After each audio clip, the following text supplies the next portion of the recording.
räägi nüüd sellest tundest ikkagi, et kes eestlane on sinu arvates? Kes ta on? Mis loom ta on? Kas ta on nagu Kärn-Konn sinu selles laulus, mis sa laulsid? Aga tead, ma mõtlen palju endale. Selles mõttes tihti õhtul analüüsid, kuidas see päev läks, kas ma olin hea sõber, hea õpetaja, millest ma nagu ebaõnnestusin, kes ma solvasin kedagi, kuidas ma parandan seda. Aga ma ei mõtle niimoodi, et ma ei oskaks nagu, ma võin öelda asju, mida ma tunnen, aga ma ei taha öelda, et eestlased on nii. Ja. Sest samas kindlasti mingid ühised nimetajad on, aga oleks, ja ma ei tahaks võib-olla valesti öelda ja võib-olla haiget teha ka. Ma ei taha tulla nüüd mingi mõõgaga.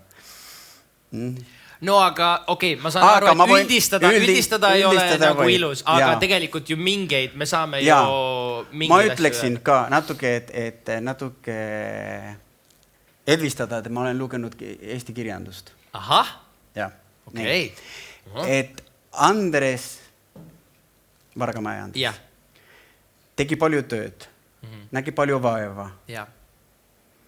Ma arvan, et tuli armastus, aga ta ei olnud õnnelik, sest puudus rõõm. Ja palju muud, sest elu ei ole tõde ja õigus. Elus on rohkem. Oht, mis ma näen tänapäeval eestlastel, aga endal ka, et me tahame... No sa oledki eestlane. Jaa.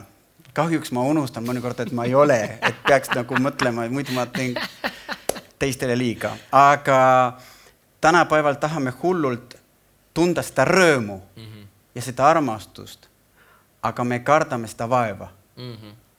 Seda töö tegemist. Kardame kannatada. Ja kui tahame olla õnnelikud, saame aru, et on vaja armastada ja tunda armastust, aga kes tahab armastada ja tunda armastust, peab olema valmis kannatama. Loomulikult.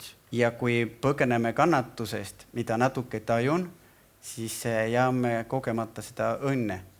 Ja me jääme paljudest nii-öelda nagu kogemustest, tegelikult vajalikest kogemustest ka nagu ilma. Et seda ma näen ja tihti see avaldub, see hirm kannatuse eest avaldub nüüd ühised nimetajad, klišeed, pessimismis ja perfektsionismis.